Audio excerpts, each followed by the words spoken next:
السلام علیکم ورحمۃ اللہ وبرکاتہ. بسم اللہ الرحمن الرحیم. اللہم صلی وسلم علی نبینا محمد. سب سے پہلے اللہ تعالیٰ کا شکر. اللہ تعالیٰ اس مجلس کو بابرکت بنائے.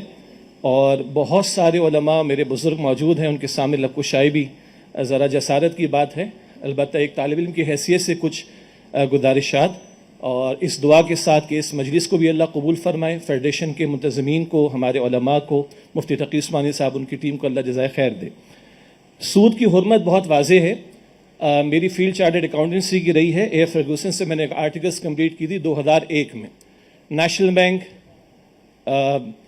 پیکیک, NDSL, بہت سارے بینکوں کے آڈٹ کا موقع ملا, اور 90% لوگ کہتے تھے ہم اس کو حرام ہی سمجھتے ہیں, بس آپ دعا کریں کہ اللہ آسانی فرما دے. تو یہ بحث مکمل ہو چکی ہے پاکستان میں. آرٹیکل 38F پاکستان کے آئین میں ہم نے 73 میں میری پیدائش سے پہلے طے کر دیا تھا سود ختم کرنا ہے. تو واٹ از سود, واٹ از ربا, یہ ڈبیٹ ختم ہو چکی. یہ معزز علماء موجود ہیں. 73 سے پہلے سے کوششیں شروع ہوئیں. 91 کا ڈیسیجن, 99 کا سپریم کورٹ کی شریعت اپیلنٹ بینچ کا ڈیسیجن, 1250 صفحات, مفتی صاحب موجود تھے, اس میں ریورس ہوتے رہے. اور ابھی 2022 کے رمضان میں جو ڈیسیجن آیا, سراج الحق صاحب بھی تھے, اللہ تعالیٰ ان کو جزائے خیر عطا فرمائے, مجھے بھی موقع ملا. تنظیم اسلامی, جماعت اسلامی کے ساتھی وہاں نمائندگی کر رہے تھے, اس کیس کو پرسو کر رہے تھے, کچھ اہل علم بھی ہمارے ساتھ تھے. لیکن یہ بحث مکمل ہے.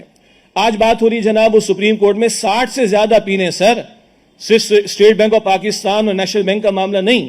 اگر آج اعلان ہو جائے, جیسے جھالندری صاحب فرما رہے تھے کہ ہمارے بہت سارے بینکس کے نمائندے موجود ہیں, اللہ کرے کہ ان کی طرف سے اعلان ہو جائے, مگر جب تک وہ 60 سے زیادہ پیریں باہر نہیں نکلیں گی, فیڈرل شریعت کورٹ کا کیس ٹیکنیکلی وہی کھڑا رہے گا, یا فیصلہ وہی کھڑا رہے گا جو ہم قیام پاکستان کے موقع پر موجود تھے. تو ان باتوں کو ٹیکنیکلی دیکھنے کی ضرورت ہے. بزنس کمیونٹی کے لوگ موجود ہیں. پاکستان میں کہا جاتا ہے کہ یہ تو GHQ والے سب کو جمع کر لیتے ہیں, یا میڈیا والے جمع کر لیتے ہیں, یا بزنس کمیونٹی کے لوگ سب کو جمع کر لیتے ہیں. آپ کے فنڈز ہیں اربوں کے روپے کے اعتبار سے. آپ پریشر ڈالیں بینکس کے اوپر. خدا کے بندو, تم بھی مسلمان ہو, ذرا سے پریشر ڈالیں, اور میں سمجھتا ہوں عوام کا بھی پریشر ڈیولپ ہونا چاہیے, تو انشاءاللہ تعالیٰ کچھ اس میں بہتری آ سکے گی. درمیان میں بات آئی پاکستان کے بیانیے کا, مفتی صاحب نے ذکر فرمایا تھا, اس پہ ایک چھوٹا سا اختلافی نوٹ مفتی منیب الرحمان صاحب کا سب کو یاد ہوگا.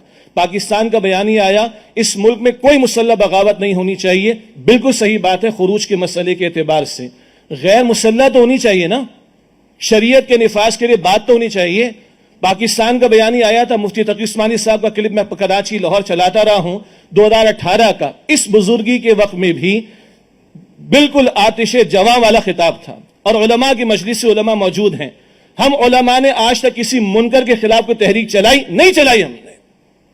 البتہ خوشائن باتیں بتائی گئی ہیں کہ ہم 73 میں جمع تھے آئین سے پہلے, ہم 31 علماء کے 22 نکات کے موقع پر جمع تھے, ہم تحفظ ختم نبوت کے مسئلے پر جمع تھے. میرے بزرگ علماء موجود ہیں, سب واقف ہیں, اس کمی میں چاہتا ہوں ذکر آ جائے.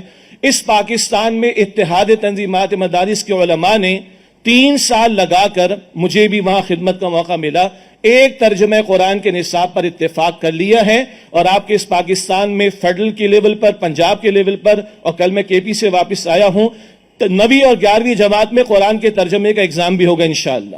یہ علماء جب کھڑے ہوتے ہیں متفقن علیہ معاملات پر, جس کو حضرت نے اجماعی لفظ استعمال فرمایا تھا, تو یہ بھی آج خوشخبری لے کر جائے کہ ترجمہ قرآن پر اتفاق ہوا. اللہ کرے کہ اکیڈیمک محنت وہ ہوئی ہے. چترالی صاحب نے کو ذکر کیا, ڈاکٹر اسرار صاحب کے صاحبزاد محترم عاطف وحید صاحب نے یہ کیس کو پرسو کرتے رہے. وہ اکیڈیمک محنت عدالت میں اپنی جگہ, ابھی تو نکالنا سپریم کورٹ سے اپیلوں کو, تاکہ آگے وفاقی شرعی عدالت کے فیصلے کو ہم پرسو کر سکیں. اور علماء مساجد کے ذریعے اس بات کو آگے بڑھائیں. بزنس کمیونٹی کے لوگوں سے کہوں گا, آپ کروڑوں روپے اپنی پروڈکٹ کی مارکیٹنگ کے لیے خرچ کرتے ہیں, ای مارکیٹنگ آپ مجھ سے زیادہ جانتے ہیں. میڈیا کا استعمال, خدا را کوئی فرنٹ لائن چینلز کے اوپر ان بزرگوں, ان علماء کی محنتوں کو ذکر کروا دیں, چاہے آپ کو اس کو اسپانسر کرنا پڑے. یہ آپ کی خدمت ہوگی انشاءاللہ تعالی اس کام کے لیے. اور علماء متفقن علیہ بات پر آج مفتی صاحب نے بڑی پیاری بات بیان فرمائی, صرف سود کا خاتمہ نہیں, بے حیائی کا خاتمہ, فحاشی و ریانی کا خاتمہ. اور ابھی جو باتیں ہو رہی ہیں کہ 75 برس ہو گئے, ملک لیا تھا اسلام کے نام پر, اس کے نفاذ کی طرف پیش قدمی, اس کے لیے ہم سمجھتے ہیں مولانا زاہد الراشد صاحب موجود ہیں, اور مفتی تقی عثمانی صاحب 2010 کا آپ کا متفقن علیہ ایک اعلامیہ کہ ایک پرامن منظم غیر مسلح تحریک شریعت کے مطالبے کے نفاذ کے حوالے سے ہمیں چلانی چاہیے. اللہ قرآن سے کبھی وہ کام نہیں لیتا جو تلوار سے لے لیتا ہے. غیر مسلح کی بات کر رہا ہوں، علماء اس حدیث کو جانتے ہیں، وہ پریشر ہمیں عوامی سطح پر ڈالنے کی ضرورت ہے. وآخر دعوانا ان الحمدللہ رب العالمین.